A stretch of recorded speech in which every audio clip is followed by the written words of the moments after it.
രാവിലെ 9 തന്നെ വിദ്യാർത്ഥികളും അധ്യാപകരും രക്ഷിതാക്കളും പ്രിയ നടനെ കാണാൻ തയ്യാറായി നിന്നിരുന്നു. മമ്മൂട്ടി എത്തിയപ്പോൾ ആർപ്പുവിളികളോടെ സ്വാഗതം. നേരെ വേദിയിലേക്ക്. 15 മിനിറ്റ് നീണ്ട പ്രസംഗം കാർഷിക വൃത്തിക്ക് നേരെ മുഖം തിരിക്കുന്ന മനുഷ്യ സമൂഹത്തിനുള്ള ഓർമ്മപ്പെടുത്തലായിരുന്നു. കൃഷി തന്നെയാണ് നമ്മുടെ ഉപജീവനവും അതിജീവനവും. നമുക്ക് ഒരുപാട് ഡോക്ടർമാരും ഒരുപാട് എഞ്ചിനീയർമാരും ഒരുപാട് കമ്പ്യൂട്ടർ പ്രൊഫഷണൽസും ഒക്കെ ഉണ്ടാകണം, ഇല്ലെന്നല്ല. പക്ഷെ അതിനൊക്കെ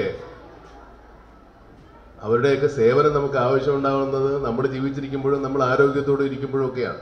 ജിമ്മിൽ പോകുന്നതിന് പകരം നമുക്ക് അതുപോലെ മണ്ണ് മാന്തി എന്തെങ്കിലും കൃഷി ചെയ്യാം, വെള്ളം കോരി ഒഴിക്കാം. ഇതൊന്നും ചെയ്യാതെ നമ്മൾ കാലത്തെ മികച്ച കൃഷിക്കാർക്ക് ഉപഹാരം നൽകിയ മമ്മൂട്ടി അവരുടെ കൃഷിരീതികൾ ചോദിച്ചറിഞ്ഞു. ഇഷ്ടതാരത്തിന്റെ വാക്കുകൾ കൃഷിയോടുള്ള അഭിനിവേശം വർദ്ധിപ്പിച്ചതായി വിദ്യാർത്ഥികൾ പറഞ്ഞു. ഇവിടെ മമ്മൂട്ടി വന്ന് ഞങ്ങൾക്ക് എല്ലാവർക്കും ഇതേപോലെ ഓരോ നല്ല കാര്യങ്ങൾ പറഞ്ഞു തന്നിട്ട് ഞങ്ങളോട് കൃഷിയോടുള്ള സാമീപ്യം വർദ്ധിപ്പിക്കാനുള്ള കാര്യങ്ങൾ പറഞ്ഞു തന്നു. ജയേഷ് രാഘവൻ, മീഡിയ 1, കൊച്ചി.